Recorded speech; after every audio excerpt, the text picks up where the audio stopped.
Telugu film ఇండస్ట్రీలో కొన్ని combinations కి ఉండే క్రేజ్ నెక్స్ట్ లెవెల్ అనే చెప్పాలి.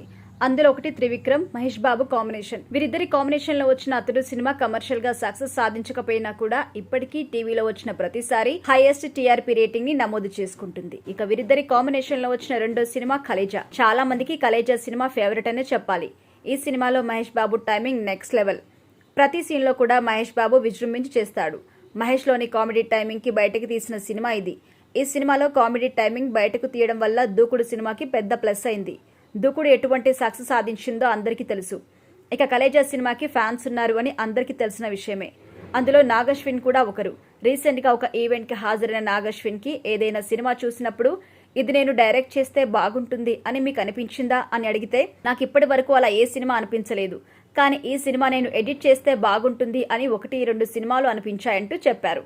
అందులో కలేజా, డియర్ కామ్రేడ్ సినిమాలను ప్రస్తావించారు నాగశ్విన్.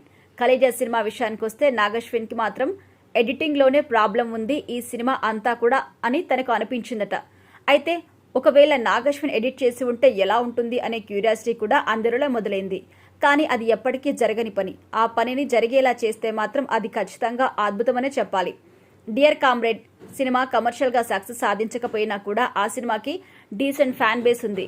త్రివిక్రమ్ ఒక అద్భుతమైన పాయింట్ ని చాలా సాధారణంగా ఎంటర్టైన్మెంట్ వేలో అందరికీ అర్థమయ్యేలా చెప్పాడు.